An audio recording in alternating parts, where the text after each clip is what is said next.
Nderuar miq, mirë se ritakojmë sërish në emisionin e përjavshëm Kopshti i Devotshmërisë. Do të ndalemi sot në një koncept i cili duket sikur nuk lidhet drejt për drejt me besimin, me imanin, me botën tjetër, po ndërkohë është një koncept shumë i rëndësishëm dhe është cilësi e njerëzve të devotshëm.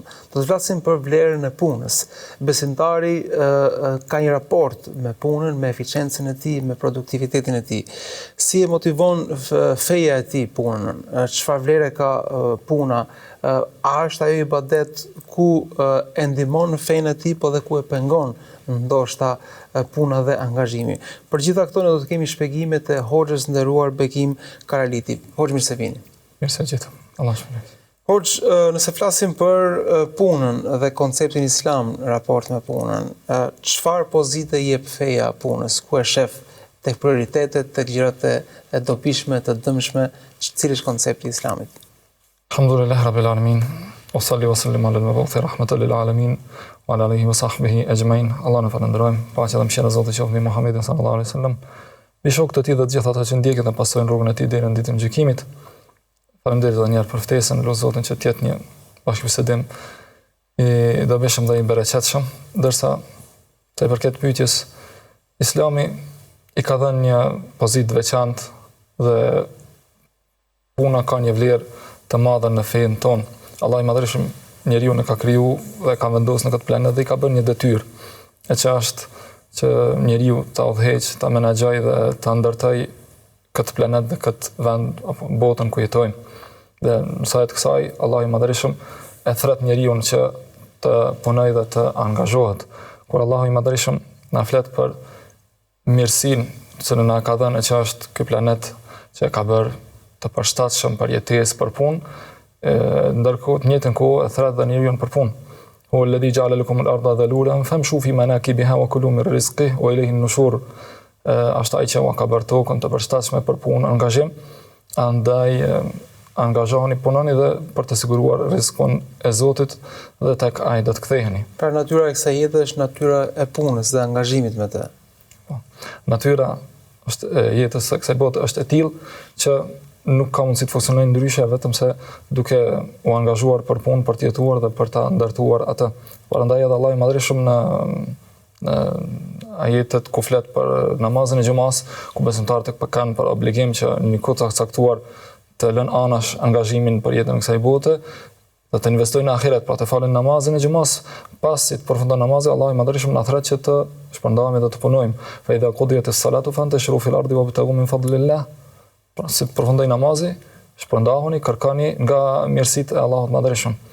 Për vlerën e punës na flet edhe vetë pejgamberi i Zotit, i cili tregon se ma kala ahadun ta'aman qat khayran min an yakula min amali yadi.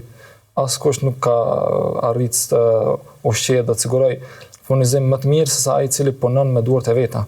Dhe në këtë rast na sjell shembull Davudin alayhis salam, një pejgamber i cili kishte detyra madhore. Pejgamberi Allahu ku shpallja, tu mëson njerëzve fenë, dhe në anën tjetër ishte një mbret, i cili kishte një pushtet të madh, angazhime të mëdha. Ky kishte preferuar që me gjithë këtë pasuri dhe nuk kishte nevojë për punë, kishte zgjedhur që sigurimi dhe ta sigurojë kafshatën e gojës nëpërmjet duarve dhe punës së vet. Dhe andaj e sjellë pejgamberi i Zotit që shembull për ne për treguar vlerën që ka puna. Ju përmendet një profet të Zotit, i cili gjithashtu i kishte edhe mundësi që mos punonte, duke qenë se ishte mbret, i cili zgjohej të punonte për për jetesën e vet. Ndërkohë në shoqëri kemi një kategori njerëzish të cilët nuk punojnë, por se jetesën e tyre e përmbushin përmes kërkesës dhe lypjes kryesisht. Dhe kemi jo pak afër xhamive apo veçanërisht në muajin e Ramazanit njerëz që i shfrytëzojnë këto ambiente dhe këto kohë. Çfarë thot feja për këtë kategori? Ashtu pas që thënë feja na thret që besimtari të angazhohet me punë dhe na të rrigjë vërejtjen dhe na feja vjen që kritikon atë i cili e lën punën dhe bëhet barë e njerëzve. Pejgamberi i Zotit madje ndalon kategorisht lypjen, shtrirjen e dorës për lëmosh. I thot një sahabiu se innal masala la tahillu li ahadin illa li thalatha. Shtrirja e dorës dhe lëmosha nuk i lejohet askujt përveç 3 personave, tregon persona të cilët kanë arsye të domosdoshmërisë për të kërku. E gjithashtu, pejgamberi i Zotit tregon se për njeriu është më e mirë që të angazhohet qoftë edhe një punë e cila është e vështirë dhe në anën tjetër ka të ardhura të vogla, e të mos është i dorën tek të tjerët. Do të është më mirë për dikë që të angazhohet, të ngarkoj, të marrë një litar, të ngarkoj një krah dru në shtëpinë, e ta shes, ta ruaj dinjitetin e vet, se sa të shkoj tek njerëzit kërkoj tek ta i dhan apo nuk i dhan. Sepse edhe kur të japin, edhe kur nuk të japin, dy anët njeriu përjeton një lloj përçmimi kur bëhet barrët e tjerëve dhe detyrohet të shtrydë dorën. Madje lypja është poshtrim në këtë botë dhe në botën tjetër.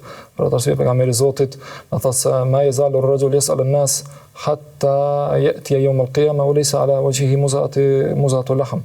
Vjen ditën e gjykimit dhe në fytyrë nuk ka asnjë cop mishi. Pra kjo tregon se njeriu e shkel dinjitetin e humb për shkak të përuljes që i bën vetes, për çmimin që i bën vetes dhe ka bërë një gjunah nga gjunahet që Islami konsideron se gjunahet të cilat duhet njeriu të largohet prej tyre. Pra, puna është dinjitet për jetën e njeriu dhe lypja është mungesë dhe largimi i dinjitetit të tij. Ndërkohë, çfarë synon po themi feja përmes punës, ose një fetar, një besimtar, çfarë do të synojë në raport me punën që bën? Të shtoj të ardhurat e tij, të shtoj prestigjin e tij, pra cilat janë ato arritjet e tij që duhet të realizojë.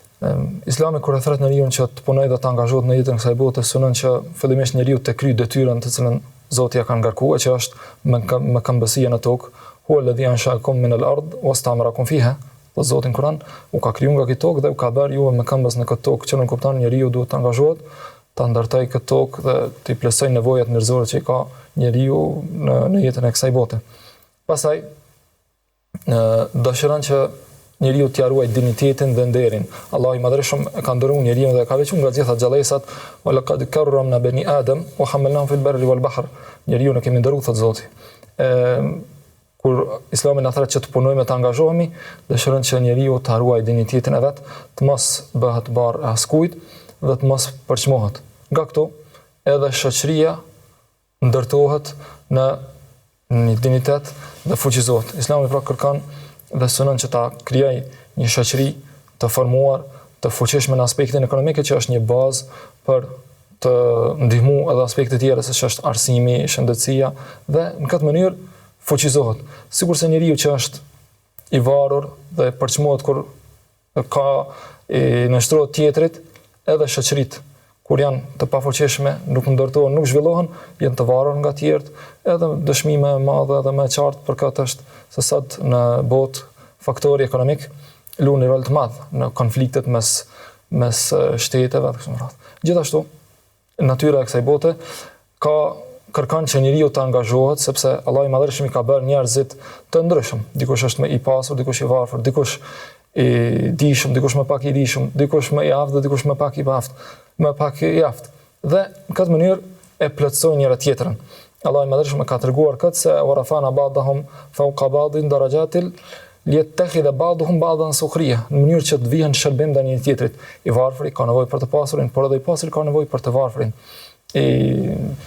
Ai që ka një punë të mirë ka nevojë për atë që ka një punë tjetër. Gjithë njerëzit kanë nevojë për njëri tjetrin, sepse natyra e njerit është qenie sociale dhe edhe shoqërore. Dhe në këtë mënyrë i garantohet vazhdimësia jetës njerëzore në këtë botë. Ju përmendët historinë dhe shembullin e një profeti, siç është Daudi alayhis salam, mbret gjithashtu, po ndërkohë a është shembull i veçuar apo tradita e profetëve kryesisht është traditë e njerëzve të punës dhe të angazhimit? Pejgamberët janë shëmbëltyra dhe elita njerëzore. Ata janë shembull i në çdo aspekt. Dhe kur marrim e shfletojmë jetën e tyre, gjejmë se puna tek ta zinte në vend të veçantë.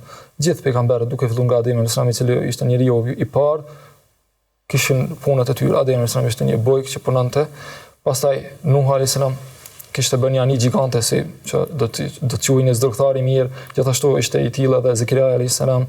Pastaj Musa kur shkoi te Shuaib bën një kontratë me ta 8 vjeçare, alan ta'jurani thamani hujaj, 8 vite ti ruaj dhënt, një punë pra që e bënte. Pastaj Davudi alayhis salam, pastaj dhe vetë pejgamberi i Zotit një periudhë ishte një tregtar që punonte me pasurinë e Hatixhes radhiyallahu anha. Pastaj ai dhe gjithë pejgamberët kishin ruajtur delet, pra kishin punuar. Dhe kjo ata nuk i bëri që t'jenë, nuk ka uli pozitën, përkundrazi, ata e konsiderojnë këtë si vlerë. Dhe kështu e paraqet Islami punën si vlerë dhe një gjë që ja shton njeriut dinjitetin, e ruan dhe e ngrit. Pra kanë qenë njerëz të angazhuar me jetën e kësaj bote, madje kanë qenë, po themi, me përgjegjësi konkrete, me punë dhe me profesione konkrete. Po, ata nuk i pengante ajo detyra madhore që kishin për të shpërndar fjalën e Zotit, për të përgjigjur njerëzve, për të udhëhequr shtete, në jetën kur nuk u pengante që ata të kryenin një detyrë që konsideronin që është me vlerë për ta, pra të siguronin jetesën nga puna e duarve të tyre. Ndërkohë, do të ndalemi në një koncept shumë të rëndësishëm, pasi shpesh dhe me të abuzohet. Pra pyetja është, a është puna ibadet? Shumë njerëz thonë nuk kam shumë kohë për ibadet se jam në punë, edhe bollër si ibadet puna. Shumë të tjerë thonë që nuk po jap shumë zor punës se duhet të lë kohë për ibadetet. A është ibadet puna? Nëse është ibadet, çfarë lloj ibadeti është? Çfarë vlere ka në këtë kontekst? Koncepti i ibadetit në Islam shpeshherë tek disa njerëz keq kuptohet apo kuptohet në soaza të ngushta që nuk kupton të ta disa rituale të caktuara të cilat kryhen e të cilat e kanë peshën e vet dhe pozitën e vet padyshim, por koncepti i ibadetit në Islam dhe adhurimit është më i gjerë. Në një definicion për adhurimin thuhet se adhurim nënkupton çdo punë të cilën Zoti i Madhërisht e don dhe e pëlqen. Dhe këtë rast po flasim për punën si diçka që Zoti e don dhe e pëlqen. Nga këtu edhe puna në jetën e besimtarit llogaritet pjesë e ibadetit. Nëse njeriu e bën me një jetë të sinqert, duke pas parasysh që Allahu i Madhërisht është ai i cili ka ngaratuar rrezikun, por ka kërkuar nga njeriu që ti realizoj shkaqet dhe të angazhohet ta siguroj atë. Këtë mënyrë besimtari nëse ka këtë jetë, pra që jeta e tij dhe vdekja e tij, që thotë Zoti në Kur'an, të jetë për Allahun e Madhërisht, e bën punën në përputhje me parimet islame me këtë qëllim, pra që të ruaj dinjitetin, të ruaj familjen, të angazhohet të ndërtoj këtë jetë që ja ka dhënë këtë botë që Allahu i Madhërisht ja ka dhënë bërë për detyrë, nga këtu jeta e besimtarit në tërësi është ibadet, edhe puna e tij është ibadet madje me vlerë. Pejgamberi i Zotit kur në një rast kur e pa një të ri i cili angazhohej me zel dhe punonte shumë, dikush nga shokët e pejgamberit Zotit tha, "Lau kana hadha fi sabilillah", sikur këtë ta bante në rrugën e Zotit, pra në luftë në rrugën e Zotit. Pejgamberi Zotit tha, "Mos thoni kështu", sepse ai i cili del për të kujdesur për fëmijët e vet të vegjël, për prindërit e tij të moshuar, ose edhe për vetveten, që të ruaj dinjitetin e vetvetes vet, ai është në rrugën e Zotit, pra është në ibadet dhe adhurim ndaj Allahut Madhërisht. Ju po thoni që puna është e vlerësuar tek Zoti, është e shpërblyer tek Zoti, madje është dhe ibadet nëse bëhet me ato kriteret që përmendet. Dhe një punë e mirë është një punë e cilën derdhet djers dhe e cila të lodh jo pak në një farë mënyre. Kështu është natyra e punës. Ndërkohë njerëzit që angazhohen shumë, lodhen shumë, sikur mbështeten tek kjo punë edhe nuk kanë shumë nevojë për mbështetjen tek Zoti, sepse e shohin rezultatin vetëm në varësi të punës që bëjnë. A e dëmton angazhimi i thellë me punën, lidhjen me Zotin, mbështetjen tek Zoti? Jo, në parim, përderisa besimtari e ka kuptuar drejt konceptin e mbështetjes tek Allahu i Madhërisht, kërkimi i rrezikut dhe angazhimi në punë nuk e dëmton ata, përkundërzi është pjesë e mbështetjes tek Allahu i Madhërisht. Besimtari e ka parasysh dhe madje bindje të thellë se rreziku është në dorën e Zotit, por ai kërkon nga ne që ta kërkojmë atë nëpërmjet realizimit të shkaqeve. Dhe shkaqet janë vetëm një shkak, ndërsa furnizuesi vërtet është Allahu i Madhërisht. E këtë më së miri e ilustron dhe e shpjegon shembulli kur pejgamberi i Zotit na flet dhe bën lidhjen mes mbështetjes tek Allahu dhe rrezikut. Ku thot, "Law annakum tawakkaltum ala Allahi haqqa tawakkulihi la razaqakum kama yurzaqu at-tayr."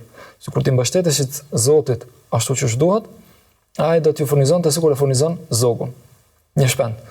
Dhe tregon se taqdu khimasan wa taruhu bitanan. Zogu i cili zgjohet në mëngjes, barkun bash, that dhe kthehet barkun plot i ngopur. Kjo nuk është argument që njeriu të lej punën. Përkundërzi, kjo është një kuptim i tillë i devijuar, është abuzim me parimet fetare, sepse zogu zgjohet në mëngjes dhe del nga faleja, kërkon rrezikun e Zotit. E kthehet pastaj në mbrëmje i ngopur pasi që ka kërkuar, është angazhuar dhe ka fituar furnizimin nga Allahu i Madhëshëm. Kështu pra, besimtari e kupton në këtë mënyrë. Mbështetjen e Allahun nënkupton bërjen e shkaqeve, marrjen e shkaqeve, por që furnizimi është i Allahut Madhëshëm. Edhe në ato ajete të cilat i përmendëm, famshu fi manakibiha wa kulu min rizqi. Angazhoni, punoni dhe merrni nga rreziku i Zotit. Besimtari e din dhe është i bindur që furnizimi vjen nga Allahu i Madhëshëm. Ajo çfarë dikon besimtarit është të bëj punën e tij. Pra secili nga ne duhet të dalë nga foleja dhe të trokas në rrezikun e Zotit, si për të përpjekur për të marrë atë që Zoti ka caktuar për gjithë secilin për nesh. Kështu thotë edhe Omeri radhiyallahu anhu, i cili në rast thotë la yaqudanna ahadukum an talab ar-rizq. Nuk guxon që dikush të heqë dorë nga kërkimi i rrezikut, i sigurimit të jetesës. Dhe të thotë Allahu më rrezikni, o Zot furnizon. Nuk guxon kështu. Duke ditë se thotë se as-sama la tumtiru dhahaban wala fidda. Qielli nuk sjell as ari dhe as argjend. Në rast tjetër thotë ka rast kur e takoj një njeri dhe e vlerësoj, kam konsiderat për të mirë, për në momentin kur pyes se çfarë punon dhe mësoj se nuk punon, nuk ka ndonjë profesion, thotë bie nga sytë e mi, pra nuk kam konsiderat për atë njeri. Kështu njeriu duhet të dalë nga foleja dhe të punojë e të angazhohet. Nëse marrim raport të punës dhe detyrave fetare dhe ibadeteve dhe adhurimeve kryesore, cili duhet të jetë ekuilibri të raporti që puna të vazhdoj të jetë po themi e vlefshme, e lavdëruar, po ndërkohë dhe detyrat e tjera fetare, pasi besimtari ka disa detyra fetare në jetën e tij. Po, detyrat fetare dhe puna janë dy gjëra të cilat besimtari duhet t'i menaxhojë, dhe Allah i Madhëshëm nga mëshira e tij i ka bërë edhe detyrat fetare të përshtatshme për jetën e njerëzit. Andaj janë të shpërndara në kohë, dhe nuk janë ngarkesa të cilat besimtari nuk mund t'i bajë, dhe nuk guxon besimtari të abuzojnë në këtë rast që të merr njërin arsyetim për ta lënë tjetrën. Në asnjë mënyrë, besimtari e ka për detyrë që t'i kryejë detyrat dhe në njëjtën kohë të punojë të angazhohet për jetën e kësaj bote dhe të sigurojë jetesën.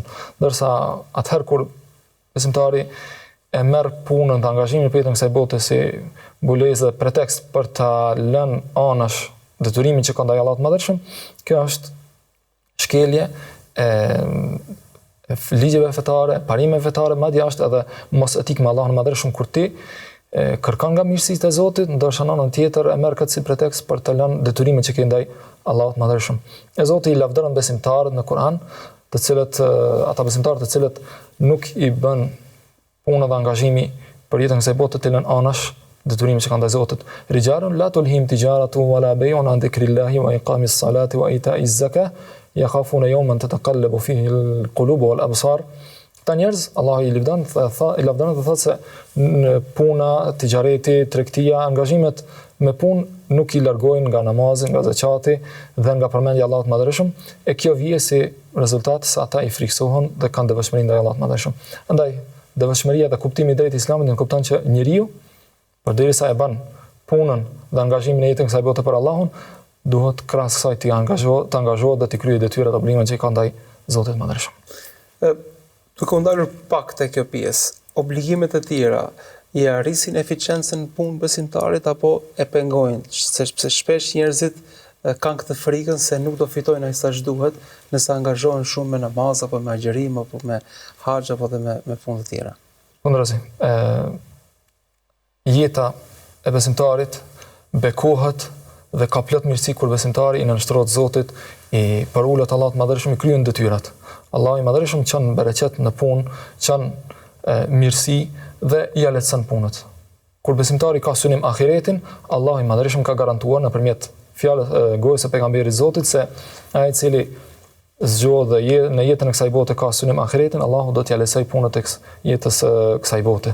Edhe në të kundërt, ai i cili mendon se do të angazhohet vetëm për këtë botë duke harruar ahiretin, ai për dënim do ta ketë të kundërtën, që do të vështirësohen punët dhe do të nuk do të ketë bereqet në punë dhe nuk do të fitojë atë çfarë dëshiron ta fitojë.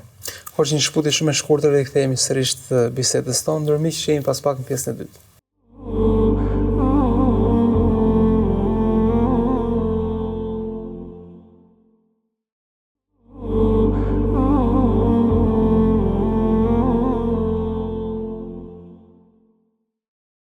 Rikthehemi miq në studio, po flasim mbi vlerën e punës, mbi konceptin islam rreth punës dhe raportet që ndërton besimtari mes punës dhe adhurimeve.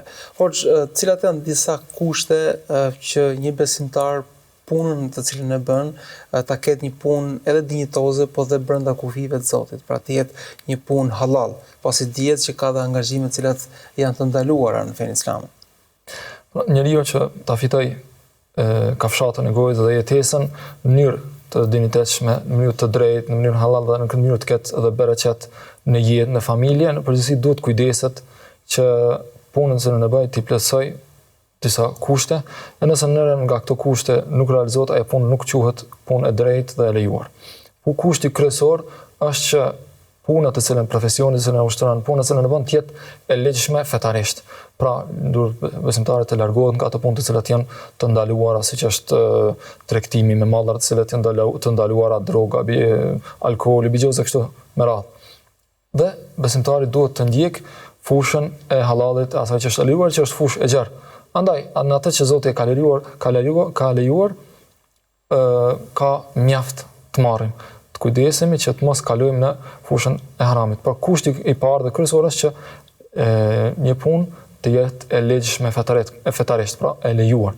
Kushti i dytë është që puna të cilën e bën, angazhimi të cilën e bën besimtari të mos jetë në korrez të investimit të tij për ahiret, apo më mirë themi, të mos e pengoj në kryerjen e detyrave dhe obligimeve fetare. Në momentin kur Allahu madhërisht në rastin e xumas thret në një kohë të caktuar, e cila është kohë e vogël që besimtari edhe e shkurt, besimtari të kthehet Zotit, të lutet dhe të kryejë obligimin që ka ndaj tij namazin e xumas, në atë kohë pra e kemi obligim të lëm anash punën dhe të bëjmë ibadet. Ndër të paktat raste kur feja bën thirrje për të lënë punën dhe për të bërë ibadet fiks. Në këtë mënyrë, pra kur puna të bën që ti lësh obligimet fetare, ajo punë nuk është e bereqet, nuk është e drejtë, nuk sjell dobi as në këtë botë dhe as botën tjetër. Por që punët të cilat bëhen në jetën e kësaj bote në të përgjithshmen janë punë të cilat nuk e pengojnë njeriu në realizimin e detyrave fetare. Andaj preteksti dhe abuzimi me këtë vjen nga mos dia nga vetë njeriu, por në feja e ka rregulluar këtë dhe nuk kanë pengesa këto dyja mes vete. Kur njeriu punon dhe e kërkon rrezikun me halal dhe mënyrën e duhur. Pastaj kusht tjetër që plotësohet është që njeriu me pozitën që ka, me punën që e bën, të mos, edhe nëse ajo në parim është e lejuar, të mos e keq përdor atë punë, atë pozitë që të bëj dëm njerëzve apo të arrijë synime të ndaluara nëpërmjet rishfetit apo nëpërmjet mënyrave tjera të ndaluara. Një probleme që ka shoqëria moderne sot është se shkenca është duke hecur shumë dhe nuk po njeh kufi dhe limite në etikën se çfarë do të fusë në laborator. A ka një kod etike në konceptin islam rreth punës? A ka një edukat të punës në islam? Islami ka përcaktuar etikën e punës dhe pika kryesore apo ajo më përmbledhëse është që njeriu në punën dhe angazhimin e tij gjatë jetës së kësaj bote ta ketë parasysh shikimin e Allahut madhërisht dhe ta ketë parasysh Zotin fuqiplot, të jetë i sinqert në punën e vet, të jetë besnik dhe gjithë atë angazhim ta bëj me bindje të plotë se atë e shef Zoti. Nga këtu besimtari qëndron larg dredhive, larg mashtrimit, larg çdo mashtrimi i cili i bën dëm shoqërisë në punë. Dhe etika nga këtu, dy kushtet kryesore që njeriu ta bëj, që të lejohet ta marrë një punë, është e para që njeriu të jetë i aftë, i fuqishëm ta realizojë atë punë, pra në aspektin profesional. Ndërsa kushti i dytë ka të bëjë me anën morale, pra që njeriu të jetë besnik dhe i sinqert në punë. E këtë na e thot Allahu i Madhërisht në rastin e Musait kur kishte bërë kontratë me Shuaibin, që inna khayra man istajart al-qawiyul amin. Njeriu më i meritor për të punësuar është ai i cili është i aftë dhe është besnik e i sinqert. Pra të jetë kompetent, i aftë në atë që merr përsipër, po edhe të jetë i çiltër i sinqert. Jo, edhe nga kështu buron edhe vjen dhe rezultati i kërkuar, që është një punë cilësore dhe e përsosur. Për atë arsye dhe vetë Allahu i Madhërisht kërkon nga nikat. Pejgamberi Zotit tregon se inna Allah yuhibbu idha amila ahadukum amalan an yutqinahu. Kur Zoti dëshiron nga ne dhe kënaqet kur ne punojmë një punë, por e bëjmë në mënyrë të përsosur dhe me cilësi të lartë. Nga këtu Islami na thret që të kemi një etik të lartë dhe moral të lartë në punën dhe angazhimin në jetën e kësaj bote. Veçanërisht për ata të rinj, të cilët kanë dilema se cila është puna më e mirë që duhet të bëjnë, çfarë profesioni, çfarë angazhimi duhet të zgjedhin. A kemi një këshill dhe një orientim fetar se cila është puna më e mirë? Po, në parim, kur një punë i plotson kushtet dhe është në përputhje me parimet fetare, është e lejuar ajo punë është e lejuar të punohet dhe nuk guxon njeriu që me pretekstin se kjo punë nuk më përket mua, apo kjo punë nuk i takon pozitës që kam, arritjeve të mia që kam, dhe me këtë pretekst njerëzit qëndrojnë me kohë të gjatë pa punë. Do të jetë dhe modest njeriu besimtar në këtë rast. Kjo nuk ka pse shpesh herë mund të jetë shenjë e një mendimatësie dhe mos tregues i modestisë së njeriu, i cili dëshiron vetëm një punë të caktuar dhe nuk refuzon punë tjera. Pra çdo punë halal është punë dinjitoze dhe nuk ka pse të ketë, po themi, sikletë dhe çdo punë e ruan dinjitetin tënd. Pastaj, kur njeriu me gjatë jetës duhet të ketë synimet të larta që të arrijë një punë që është më e mirë, më fërtipëruse, më e përshtatshme, që i ndihmon njeriu në jetën e kësaj bote dhe në botën tjetër. Nga këtu, njeriu pastaj kërkon atë që është më dobishme.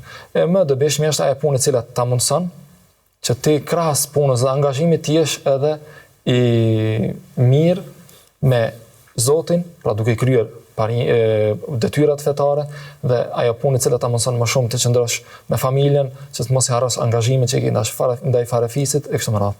Pra që ajo punë e cila ja mundson njeriu të jetë më i kompletuar në jetë. Dhe në përfundim, çfarë këshille do të jepnit për raportin punëdhënës, punëmarrës dhe anasjellës?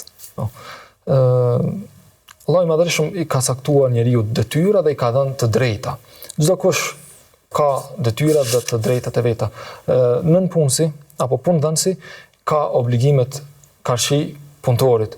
Prej kryesorëve dhe esenciale është që një punëtorit t'i jepet paga dhe shpërblimi për punën që e bën.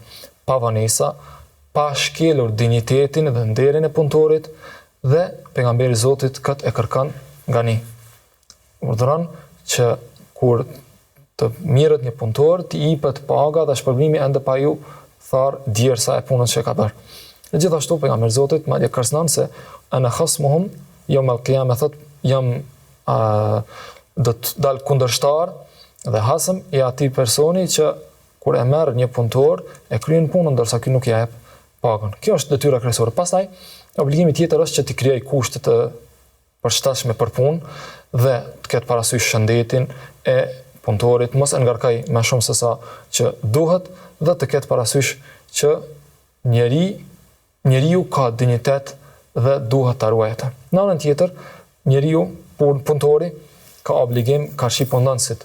Obligimi kryesor është që ta kryejë detyrën me dinjitet, duke qenë i aftë dhe kompetent për atë punë, duke qenë besnik, duke mos mashtru në çfarë do mënyrë qoftë ajo. Dhe duke për ta përmbyllur këtë, njeriu duhet kujdeset që para se të kërkojë të drejtat e veta, duhet kujdeset se apo i jep apo i kryen detyrat që i ka karshi të tjerëve. Sepse fundja, edhe nëse që është natyrë e jetës së kësaj bote gjë, çdo herë njeriu mund t'i marrë të drejtat, por që më dobishme dhe më fitimprurse në ditën e gjykimit do të jetë kur ti nuk ke bërë ndaj tjerëve, por të tjerët kanë bërë ndaj teje, sesa e kundërta. Pra duke u angazhuar njëri vetëm të drejtat e veta, harron se ai ka obligime dhe detyra. Pra të angazhohemi për detyrat para se të kërkojmë të drejtat që na takojnë. Është bekimi i Zotit shpëlefet mira. Allah i shpëlbojë ju. Ndërmiq, ky ishte edhe takimi sotëm, folëm për vlerën e punës, për konceptin islam të punës, për raportin që ndërton besimtari mbi punën, dhe puna është një prej elementeve të kopshtit të devotshmërisë, një prej cilësive të besimtarëve të devotshëm, të cilët pa e plotësuar këtë aspekt, nuk kemi të drejtë të pretendojmë devotshmëri. Zoti shpëlet për vëmendjen dhe miru takofshi.